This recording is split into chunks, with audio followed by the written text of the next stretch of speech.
ठीक है जी, dissolution of a partnership firm का क्वेश्चन नंबर 32 कर रहे हैं हम 2020 की बुक के अकॉर्डिंग, और 2019 की बुक के अकॉर्डिंग भी ये क्वेश्चन नंबर 32 ही है। तो क्वेश्चन पढ़ता हूँ, कह रहा है A and B are partners in a firm sharing profits and losses in the ratio of 2:1 on 31 March 2020। Their balance sheet was, अब आपको बैलेंस शीट दी हुई है, एसेट साइड्स में कुछ चीजें दी हुई है और लाइबिलिटी साइड में दी हैं।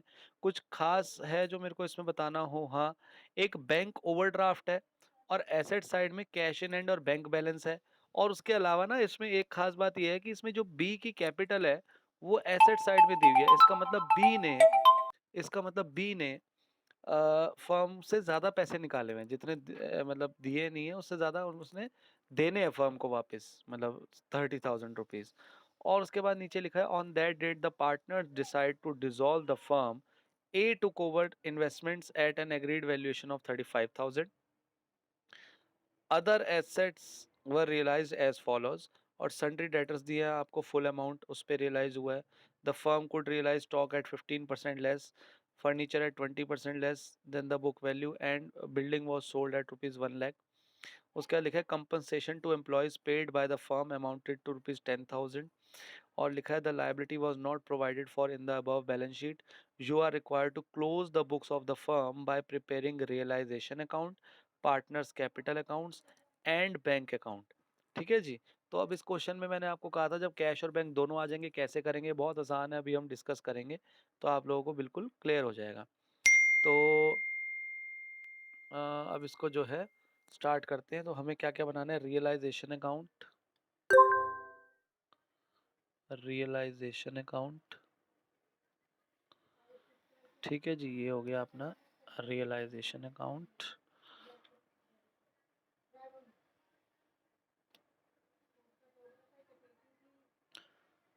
ठीक है जी, ये हो गया रियलाइजेशन अकाउंट।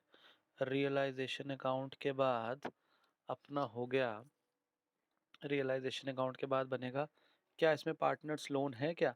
तो हम पार्टनर्स लोन भी बना देंगे, हालांकि क्वेश्चन में नहीं पूछा, तो हम पार्टनर्स लोन बाद में बनाएंगे या नहीं भी बनाएंगे तो भी हम ये क्वेश्चन कर सकते हैं, ज़रा देखो। इसके बाद बनना है कैपिटल अकाउंट, तो कैपिटल अकाउंट बना देते हैं। कैपिटल अकाउंट में दो ही पार्टनर हैं अपने पास, ठीक है जी, पार्टनर दो हैं, तो ये दो हो गए ए और बी, और ए और बी। और उसके बाद कैश और बैंक अकाउंट बनना है, तो वो भी मैं भी पीछे साथ साथ आपके इस क्वेश्चन में बना ही लेता हूँ। तो इसमें सिर्फ बैंक अकाउंट बनाएंगे, सारे अकाउंट नहीं बनाएंगे, सिर्फ बैंक अकाउंट बनाएंगे, मतलब सारे मतलब कि कैश अकाउंट वगैरह नहीं बनेगा इसमें। क्यों नहीं बनेगा ज़रा इसको देख लेते हैं, ठीक है। तो ये अपना हो गया बैंक अकाउंट, ठीक है जी, ये हो गया बैंक अकाउंट, ठीक है। तो अब क्वेश्चन स्टार्ट करते हैं। और आपको पता है मैंने स्टेप बताया था क्या करना है, सबसे पहले बैलेंस शीट में एसेट को उठाना है। तो एसेट को उठाएंगे तो सबसे पहले एसेट में लिखा है कैश इन हैंड। तो हमारे हाथ में जो कैश है ना उसको हम बैंक में जमा करा देंगे। जर्नल एंट्री जल्दी से बता दो क्या करोगे जब कैश बैंक में जमा करा। तो bank account debit to cash account, तो टू कैश अकाउंट में एक जगह छोड़ के लिखूंगा। क्यों? क्योंकि सबसे पहले बैलेंस बीडी आता है, आप लोगों को पता है। तो कैश अकाउंट में मैं लिख दूंगा 6,000 रुपए। उसके बाद अगला लिखा है बैंक बैलेंस, तो बैंक बैलेंस को भी यहाँ लिखूंगा टू बैलेंस बीडी। क्यों? क्योंकि ये तो बनी बैंक अकाउंट रहा है, तो इसका बैंक बैलेंस का बैलेंस आएगा यहाँ 10,000 रुपीज। तो ये आ गया। उसके बाद लिखा है सन्ड्री डेटर्स, तो सन्ड्री डेटर्स हमारे कहाँ आएंगे, रियलाइजेशन में आएंगे। तो हम यहाँ लिखेंगे टू सन्ड्री एसेट्स, और जो जो आनी है वो सारी लिख देंगे। तो सबसे पहले है सन्ड्री डेटर्स, और सन्ड्री डेटर्स का अमाउंट कितना है, सन्ड्री डेटर्स का अमाउंट है 26,000 रुपये, 26,000 रुपीज। सन्ड्री डेटर्स के बाद है प्रोविजन फॉर डाउटफुल डेट, तो प्रोविजन फॉर डाउटफुल डेट जाता है यहाँ पर। तो हम यहाँ लिखेंगे by provision for doubtful debt. तो provision for doubtful debt 2,000 rupees है, जो कि यहाँ आ गया। या हम यहाँ अंदर लिख के बाहर, चलो अभी लिख दिया, कोई नहीं, फिर कटिंग नहीं करते, ठीक है जी। उसके बाद आगे कर, हाँ जी, प्रोविजन फॉर डाउटफुल डेट के बाद लिखा है इन्वेस्टमेंट, तो अब यहाँ लिखेंगे इन्वेस्टमेंट। और इन्वेस्टमेंट कितनी है, इन्वेस्टमेंट है अपनी 40,000 रुपये, 40,000, तो 40,000 लिख देंगे। इन्वेस्टमेंट के बाद आपका है स्टॉक, तो स्टॉक भी यहीं आएगा, तो स्टॉक भी लिख देंगे। स्टॉक कितना है? स्टॉक है 10,000 रुपीज़, 10,000 रुपये स्टॉक है, तो हमने स्टॉक भी लिख दिया। स्टॉक के बाद है फर्नीचर, फर्नीचर भी आएगा। और फर्नीचर कितने का है? फर्नीचर है 10,000 रुपये, तो वो यहाँ आ जाएगा 10,000 रुपये। और एक और चीज़ है बिल्डिंग, तो बिल्डिंग भी यहाँ आएगी। और बिल्डिंग कितने रुपए है? बिल्डिंग है 60,000 रुपये, 60,000, तो वो भी यहाँ आएगी। फिर है 20 कैपिटल, और कैपिटल अकाउंट बना रहे हैं यहाँ। तो 20 की कैपिटल हमें एसेट साइड में दी है, तो इसका बी का बैलेंस बीडी इस तरफ आएगा, याद रखना। बी का बैलेंस बीडी इस तरफ आएगा, और वो कितना है? 30,000। ठीक है जी, क्योंकि डेबिट साइड में एसेट में लिखा हुआ है, तो हम डेबिट साइड में लिखेंगे। अब बात करते हैं, एसेट साइड हमारी सारी हो गई है। अब बात करते हैं लायबिलिटी साइड की। लायबिलिटी साइड में सबसे पहले दिया हुआ है बैंक ओवरड्राफ्ट। तो बैंक ओवरड्राफ्ट को आप क्या करोगे बताओ? बैंक ओवरड्राफ्ट को हम क्या करें, यहाँ लिखें? बैंक अकाउंट में डालें, यहाँ ना लिखें? अच्छा ठीक है, अगर आप ऐसे उसको यहाँ भी लिखते हो तो गलत नहीं होगा, ठीक है ना? पेपर में पूरे नंबर मिलेंगे, क्योंकि बैंक ओवरड्राफ्ट एक ऐसा वो है कंफ्यूजन कि आप यहाँ भी आ सकता है, और एक तरीके से आपकी लायबिलिटी भी है कि आपको बैंक को पे करने हैं। तो आप पे भी कर सकते हो यहाँ पे, और फिर आप चाहे उसको बैंक बैलेंस से यहाँ भी कर सकते हो। तो एंट्री क्या होगी बैंक से अगर पे कर दोगे तो? ज़रा बताओ। Bank overdraft account debit to, तो इसलिए इस तरफ आएगा। क्या लिखूं? By bank overdraft. ठीक है, कितने रुपए है? 30,000 रुपये, 30,000। ठीक है, क्लियर है? उसके बाद आगे बढ़ते हैं। आगे क्या है? General reserve. तो जनरल रिजर्व तो हम क्या करते हैं, आप लोगों को पता होगा, पार्टनर्स की कैपिटल में बांट देते हैं। एक लाइन छोड़ के लिखूंगा क्योंकि वहाँ बैलेंस बीडी आएगा। तो बाय जनरल रिजर्व, ठीक है। जनरल रिजर्व कितना है? 56,000। इनकी वो कितनी है प्रॉफिट शेयरिंग रेशियो? 2:1। तो ज़रा 56,000 को 2:1 में ज़रा बांटो, कितना होगा?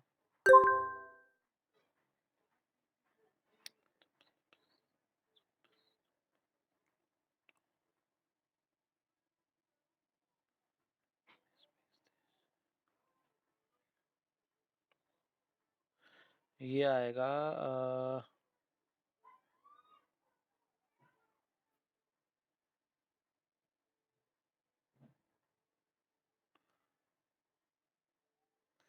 37,332, 333 कर लो। 37,333 और 18,667। ठीक है जी, 37 और 18 कितने हो गए? जो 37, 18, 55 और एक 56। ठीक है, 56,000 है ना जनरल रिजर्व, तो वो आपका 37,333 और 18,667। तो ये आपका जनरल रिजर्व बढ़ गया। जनरल रिजर्व के बाद क्या है? Investment fluctuation reserve. ये इन्वेस्टमेंट फ्लक्चुएशन रिजर्व भी बांट दूं ना यहाँ पे? बताओ, जल्दी बताओ। लिख दूं या बाय इन्वेस्टमेंट? रीजन नहीं, इन्वेस्टमेंट, हाँ बिल्कुल ठीक। तो क्यों? उसके अगेंस्ट में उसकी कोई रिजर्व ऐसा है जिसके अगेंस्ट में उसकी एसेट है, उसके अगेंस्ट में, तो वो फिर एसेट यहाँ आई है, तो उसका रिजर्व भी रियलाइजेशन में ही आएगा। ठीक है जी, by investment fluctuation reserve account. और इन्वेस्टमेंट फ्लक्चुएशन रिजर्व है कितना? 20,000 रुपये, 20,000। ठीक है जी, तो ये हमने यहाँ लिख दिया। उसके बाद और क्या है? A's loan. तो एज लोन आपको पता है ना क्या होता है? एज लोन का अकाउंट बनता है। या आपको अगर मैं कहूँ कि एज लोन मैं नहीं बनाना चाह रहा, तो आप बता सकते हो एज लोन को फिर हम क्या कैसे कैसे करते थे खत्म? क्या करते थे? पार्टनर का लोन होता था तो क्या हाँ, क्या एंट्री होगी फिर? अकाउंट डेबिट, तो टू बैंक, मतलब यहाँ पे, तो यहाँ आ जाएगा बाय एज लोन अकाउंट, यही होगा ना? और क्वेश्चन में कुछ नहीं लिखा हुआ एडजस्टमेंट में, तो मैंने क्या कहा था? कुछ ना लिखा हो तो जितना पैसा है उतने का उतना वापस कर देंगे। कितना कर देंगे वापस? 34,000 रुपीज। तो हमें इसमें लेजर बनाने की, एज लोन की जरूरत नहीं पड़ी, क्योंकि सीधा हमने पे कर दिया। और फिर है कैपिटल अकाउंट। तो कैपिटल अकाउंट ए का दिया हुआ है लायबिलिटी साइड में, तो वो कहाँ आएगा, इस साइड जो आप हमेशा लिखते हो, बाय बैलेंस बीडी। ए का कितना दिया हुआ है, 50,000, 50,000 रुपये, वो हम यहाँ लिख देंगे। ठीक है जी। अभी हमने पहला स्टेप खत्म कर दिया। पहला स्टेप क्या खत्म कर दिया, जितनी भी हमारी एसेट्स और लायबिलिटी थी बैलेंस शीट में, वो सारी हमने कहीं ना कहीं डाल दी है, जहाँ पे वो आ सकती थी वो हमने सब डाल दी है। तो इतना जितना मैंने अब तक कराया, उसमें किसी को डाउट है तो पहले पूछ लो। अब सेकंड स्टेप है हमारा एडजस्टमेंट्स पढ़ना। एडजस्टमेंट्स पढ़ेंगे और देखेंगे क्या क्या कह रहा है। कह रहा है on that date the partners decide to dissolve the firm, A took over investment as an agreed valuation of 35,000। कह रहा है जो ए है इन्वेस्टमेंट्स वो लेके जा रहा है 35,000 रुपए में। तो बता सकते हो कहाँ लिखूं 35,000 में, अगर ए इन्वेस्टमेंट लेके जा रहा है तो लिखेंगे by A's capital account, bracket में लिख देता हूँ इन्वेस्टमेंट, और कितने में लेके जा रहा है, 35,000 रुपीज। ठीक है जी, 35,000 में ले जा रहा है। अगला पढ़ते हैं, अगला क्या लिखा है, अदर एसेट्स वर रियलाइज, लिखा है सन्ड्री डेटर्स फुल अमाउंट। कह रहे हैं सन्ड्री डेटर्स को तो फुल अमाउंट मिल रहा है, मतलब 26,000 के थे, 26 ही मिल रहे हैं पूरे, मतलब उनसे पैसे। तो हम लिखेंगे बाय बैंक अकाउंट, और सबसे पहले सन्ड्री डेटर्स, और सन्ड्री डेटर्स से हमें कितने पैसे मिल रहे हैं, फुल अमाउंट, मतलब कि 26,000 पूरे मिल रहे हैं। उसके आगे लिखा है the firm could realise stock at 15% less, मतलब कह रहे हैं स्टॉक से हमें 15% कम पैसे मिले। तो स्टॉक था कितना, 10,000, 15% कितना हो जाएगा, 1,500 रुपये। तो इसका मतलब कितने मिले हमें स्टॉक से, 8,500। ठीक है जी। उसके बाद लिखा है फर्नीचर से 20% लेस मिला है। तो फर्नीचर कितना था, फर्नीचर हमारा था 10,000 ये भी, तो इससे 20% लेस मिला है। तो इसका मतलब फर्नीचर से कितना मिला है, 8,000 रुपये। ठीक है जी। और लिखे है जो हमारी बिल्डिंग है वो 1,00,000 रुपए में सोल्ड हुई है, तो बिल्डिंग 1,00,000 रुपीज, 1,00,000 रुपए। और उसके बाद लिखा है, अब इसको पढ़ना ध्यान से, compensation to employees paid by the firm amounted to ₹10,000, this liability was not provided for in the above balance sheet. कह रहे हैं हमने एम्प्लॉयज को कंपनसेशन दिया है 10,000 रुपए, और कह रहे हैं ये लाइबिलिटी ऊपर बैलेंस शीट में नहीं लिखी हुई। और आप देखो तो लाइबिलिटी साइड में ऐसा कुछ नहीं लिखा हुआ था कंपनसेशन वगैरह। तो अब मैं इसको लिखूं कहीं पे, यहाँ पे कहीं, या किसी और अकाउंट में, या इग्नोर कर दूं मैं भी कि छोड़ो ना खत्म, जब ऊपर लिखी नहीं थी लाइबिलिटी, क्या करेंगे बताओ जरा। ये एक अनरिकॉर्डेड लायबिलिटी थी। ये क्या थी, एक अनरिकॉर्डेड लायबिलिटी, जो बैलेंस शीट में तो नहीं लिखी थी, लेकिन फिर भी हमें पे करनी है। तो कोई नहीं, पे करनी है तो लायबिलिटी तो यहीं पे करेंगे, चाहे हमने वहां लिखी हो, चाहे इस साइड लायबिलिटी ना लिखी हो। अब हम पे तो करेंगे, तो क्या करेंगे, टू कंपनसेशन टू एम्प्लॉयज, ये सब गलत, टू बैंक अकाउंट ही तो आएगा। ये ब्रैकेट में लिखेंगे कंपनसेशन टू एम्प्लॉयज। एंट्री क्या होगी, रियलाइजेशन अकाउंट डेबिट, क्योंकि हमारा लॉस हुआ है, खर्चा हुआ है, टू बैंक अकाउंट। और किस चीज का हुआ है वो हम ब्रैकेट में दिखा देंगे। तो कितने रुपए का खर्चा हुआ है हमारा, 10,000 रुपए का अनरिकॉर्डेड लायबिलिटी में हमारा खर्चा हुआ है। ठीक है जी, 10,000 रुपीज। अब आप मुझे बताओ, क्या इस क्वेश्चन में और कुछ रह गया है या क्लोज करूं। कोई ऐसी एसेट तो नहीं है जो रह गई हो और हमें फिर बेचनी हो, या हम देखते ही नहीं है, जरा जल्दी से बताओ। हमें चेक करने की जरूरत है या नहीं है जरूरत, एसेट के लिए चेक करने की जरूरत नहीं है। कोई एसेट बची है नहीं बची, हमें कुछ नहीं करना। लायबिलिटी कुछ बची है क्या, नहीं, लायबिलिटी भी नहीं बची। अब ये मत कह देना sir provision for doubtful date पे करना है, ये किसी को पे नहीं करना होता, हमने अपने प्रॉफिट ब्लॉक करे होते हैं, जो कि अब हम अपने रिलीज कर रहे हैं। और इन्वेस्टमेंट फ्लक्चुएशन रिजर्व तो ऑलरेडी प्रॉफिट होता है, तो वो इस साइड आएगा। तो कोई ऐसी लायबिलिटी थी नहीं जो हमें पे करनी है। हाँ, अगर बैंक ओवरड्राफ्ट में यहाँ की जगह यहाँ लिखता बाय बैंक ओवरड्राफ्ट, तो मुझे यहाँ पे करना होता, टू बैंक लिख के ब्रैकेट में बैंक ओवरड्राफ्ट, अगर मैं यहाँ लिखता तो। अभी लेकिन मैंने यहाँ लिखा है, तो इसलिए यहाँ लिखूंगा ही नहीं। तो बात खत्म हो गई, रियलाइजेशन अकाउंट हमारा पूरा हो गया।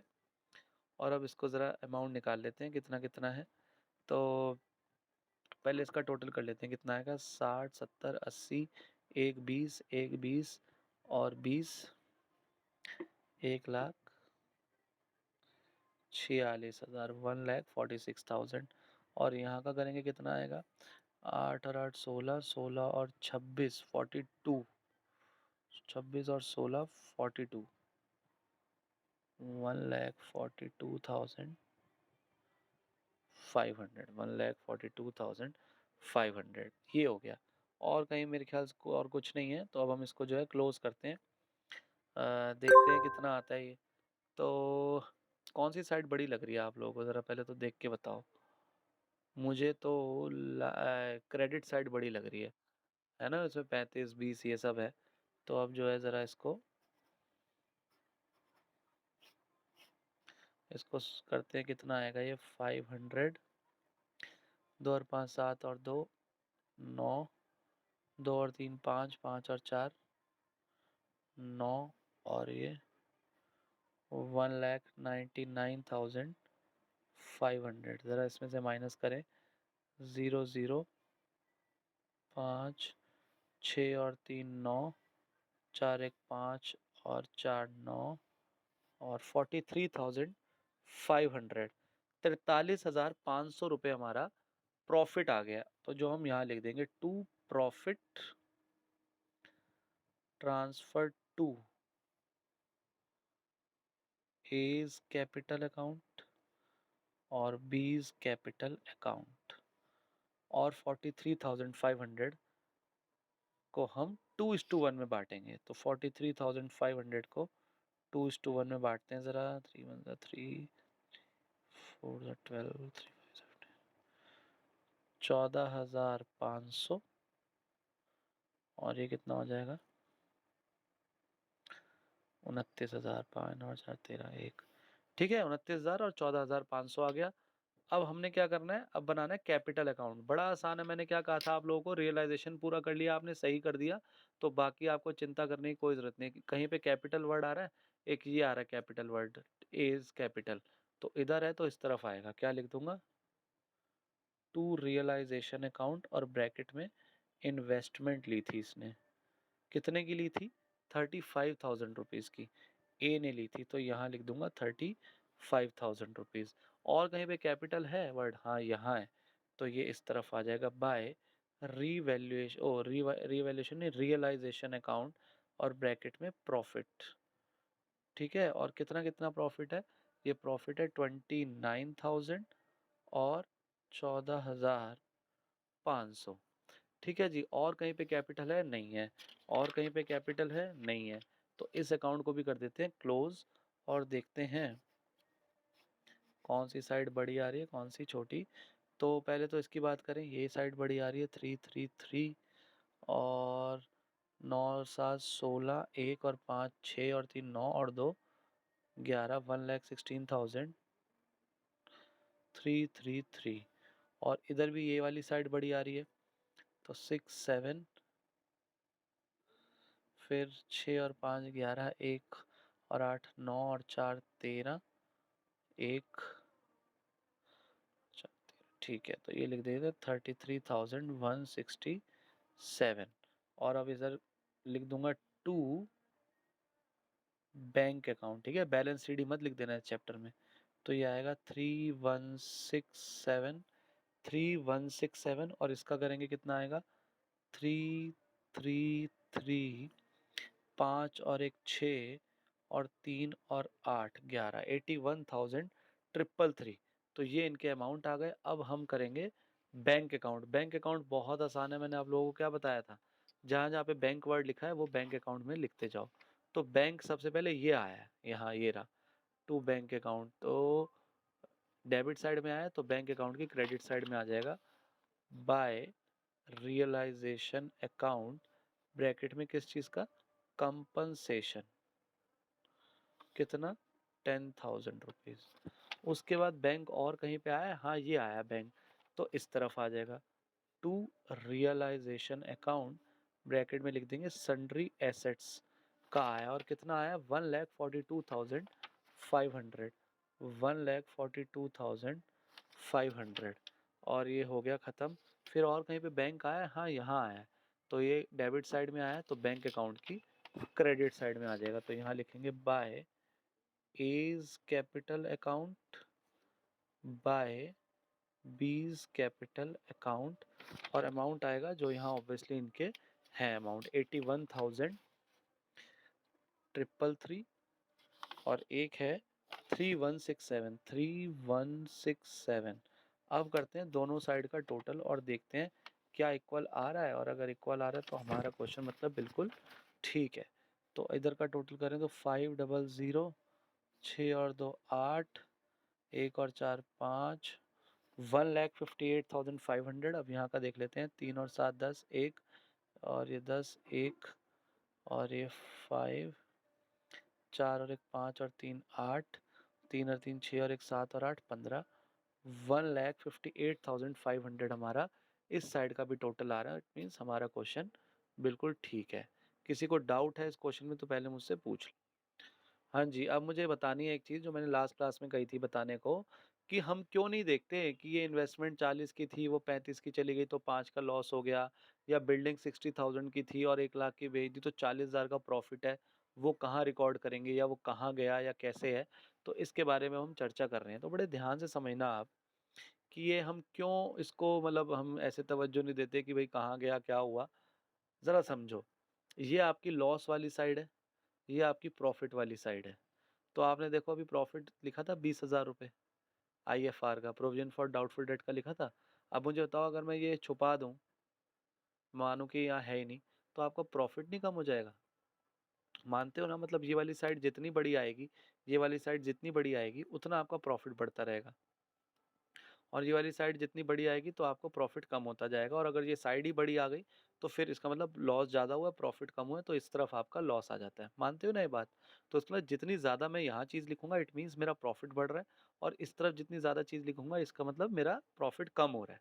तो अब आप देखो ध्यान से कि क्यों फ़र्क नहीं पड़ता, कि हम क्यों नहीं देखते कि बिल्डिंग 60,000 से 1 लाख की बेच दी, अरे ये तो हमें 40,000 का प्रॉफिट हो गया, या हमने स्टॉक जो था वो था 10,000 का और हमने 8,500 का बेचा, तो हमें तो 1,500 का लॉस हो गया। तो वो कैसे, हमें कहाँ लिखेंगे, क्या हुआ? आप खुद समझो। बिल्डिंग कितने की थी? 60,000 की। इसका मतलब इस साइड में आपने 60,000 लिखा है, ये 60,000 इस 146 में टोटल होकर ही तो आया है। मान के चलो ये सारे आप बाहर लिखते, तो आपने बिल्डिंग कितनी लिखी? 60,000 की। मतलब आपने बिल्डिंग लॉस वाली साइड में लिखी है। ये रियलाइजेशन की कौन सी साइड है? लॉस वाली साइड है। इसका मतलब आपने यहाँ पे बिल्डिंग लिखी है 60,000 रुपीज़ की, मतलब आपने लॉस दिखाया अपना 60,000 रुपए का, और वो बिल्डिंग आपने बेची कितने की है? 1 लाख रुपए की। तो आपने यहाँ पर क्या दिखाया है? आपने यहाँ पे प्रॉफिट दिखाया है 1 लाख रुपए का। मतलब बिल्डिंग से रिलेटेड आपने यहाँ लॉस दिखाया है 60,000 का, और बिल्डिंग से रिलेटेड आपने यहाँ प्रॉफिट दिखाया है 1 लाख का। तो मुझे तो 1 लाख का प्रॉफिट और 60,000 का लॉस, क्या बचा? 1 लाख का प्रॉफिट और 60,000 का लॉस, क्या बचा? 40,000 का प्रॉफिट बचा। तो आ तो रहा है 40,000 का प्रॉफिट, देखो 60,000 यहाँ लिखा है, 1 लाख यहाँ लिखा है। मान के चलो सारी फिगर्स भूल जाओ, कुछ भी नहीं है, सिर्फ बिल्डिंग है। तो बिल्डिंग लिखी आपने यहाँ 60,000, और यहाँ बिल्डिंग लिखी 1 लाख। तो अपने आप 1 लाख माइनस 60,000, 40,000 का प्रॉफिट नहीं आ गया आपको? आया कि नहीं आया? तो आपको कुछ करने की ज़रूरत नहीं होती, ये अपने आप ही ले लेता है। जो मैं कहता हूँ ना, आपको देखने की ज़रूरत नहीं है कि प्रॉफ़िट पे बेचा है कि लॉस में बेचा है, ये कुछ नहीं करना। आपने अगर यहाँ कोई चीज़ लिखी है, इसका मतलब आपने लॉस में लिखी है, और यहाँ कोई चीज़ लिखी है, इसका मतलब प्रॉफ़िट में लिखी है। इसका मतलब आपने बिल्डिंग जो थी लॉस में 60,000 लिखी, प्रॉफ़िट में 1 लाख लिखी, तो इसका मतलब अपने आप 40,000 का प्रॉफ़िट हो गया। अब बात करते हैं देखो फर्नीचर की। फर्नीचर आपने लॉस में कितना लिखा? 10,000 रुपए। प्रॉफ़िट में कितना लिखा? 8,000 रुपए। तो एक्चुअल में आपको क्या हुआ? 2,000 रुपए का लॉस हुआ। क्योंकि आपने लॉस दिखाया फर्नीचर का 10,000 और फर्नीचर का प्रॉफिट दिखाया है 8,000। तो एक्चुअल में आपको फर्नीचर में 2,000 का लॉस हुआ है, और वो कहाँ गया? यही तो है। अब आप सब कुछ भूल जाओ, मान के चलो यहाँ फर्नीचर लिखा और यहाँ फर्नीचर लिखा और कुछ भी नहीं लिखा रियलाइजेशन में। तो आपने यहाँ पे फर्नीचर दिखाया 10,000 का और यहाँ फर्नीचर दिखाया 8,000 का। अब यहाँ 10,000 और यहाँ 8,000, तो अपने आप 2,000 का लॉस नहीं आ गया वो? तो इसलिए हमें देखने की ज़रूरत नहीं है, हमें नहीं दिमाग लगाना कि यार इसमें क्या हुआ है, प्रॉफ़िट हुआ है कि लॉस हुआ है, ये हुआ, वो हुआ है। ये रियलाइज़ेशन अकाउंट ये काम खुद कर लेता है, ये काम आपको करने की ज़रूरत नहीं है। आपको सिर्फ़ इतना करना है, जब एसेट जो हैं सारी बैलेंस शीट से यहाँ लिखी और जब उनको बेचा तो यहाँ लिख दिया। कितने में बेचा, प्रॉफ़िट में बेचा, लॉस में बेचा, ये काम रियलाइज़ेशन अकाउंट खुद कर लेता है। ये आपको करने की ज़रूरत नहीं है। इसमें आपको दिमाग नहीं लगाना कि मेरे को किस एसेट में प्रॉफ़िट हुआ है, किस एसेट में लॉस हुआ है, ये रियलाइज़ेशन अकाउंट खुद कर लेता है। ये अकाउंट्स है ही इतनी बढ़िया चीज़, कई चीज़ें जो हैं आपको लॉजिकली खुद होती जाती हैं। रीज़न सबको क्लियर हुआ है कि क्यों हमें देखने की ज़रूरत नहीं है, क्यों रियलाइज़ेशन अकाउंट खुद ये चीज़ कर लेता है कि प्रॉफ़िट है तो अपने आप यहाँ फ़िगर ज़्यादा आ रही होगी और इधर कम आ रही होगी, और अगर लॉस है तो अपने आप यहाँ फ़िगर ज़्यादा आ रही होगी और यहाँ कम आ रही होगी। फर्नीचर में आपने देख लिया और मैंने आपको बिल्डिंग में दिखा दिया। तो आई थिंक आपको क्लियर हो गया होगा। फिर भी अगर इसके रिगार्डिंग कुछ अभी भी डाउट है, जो मैंने अभी आपको एक चीज़ समझा रहा था, तो आप मुझसे डाउट पूछ सकते हो।